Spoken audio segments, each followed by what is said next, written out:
আমার ছোট্টবেলার বান্ধবীর বিয়েতে গিয়ে কী খাওয়া দাওয়া করলাম সেটাই শেয়ার করি চলো। প্রথমেই কফি নিতে গিয়ে দেখেই ফেললে হাত পুড়িয়ে ফেললাম। তারপরে কি পকোড়া খেতে গেছিলাম, কিন্তু সেই সময় দেখি পকোড়া শেষ হয়ে গেছে, কারণ আমরা নাচতে নাচতে অনেক দেরি করে ফেলেছিলাম। তাই পকোড়া না পাওয়ার দুঃখে খেলাম ফুচকা। এদিকে বাবা দাদা সবাই খেতে বসে পড়েছিল, আর আমরা ছিলাম লাস্ট ব্যাচ, কারণ আমরা প্রচুর নেচেছি আর বিয়ে টিয়ে কমপ্লিট হওয়ার পর নতুন বর বউয়ের সাথেই খেতে বসেছিলাম। এদিকে আমার বান্ধবীকে দেখো, ক্যাটারিং এর দাদাটার কাছ থেকে নিজেই গামলা টেনে নিয়ে স্যালাড নিয়ে নিচ্ছে। ওকে কোথাও নিয়ে যাওয়াই যাবে না। এরপর পাতে পড়লো পনির পাসিন্দা, যেটা খেতে দারুণ হয়েছিল।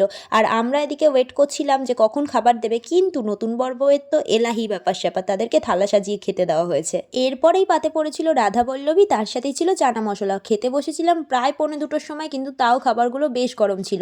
তারপর চলে এলো পি রাইস, তার সাথে দই কাতলা, যেটাও খেতে দারুণ হয়েছিল। এরপর মেন অ্যাট্রাকশন বিরিয়ানি, আর তার সাথে ছিল চিকেন লেগ পিস, মানে চিকেন কষা। আর এই লেগ পিসটা আমার পাতে পড়েছে দেখে আমি সবাইকে রাগাচ্ছিলাম। তারপর পাতে পড়লো চাটনি, পাঁপড়, রসগোল্লা, আরও কত কি। চলো আজকের মতো টাটা।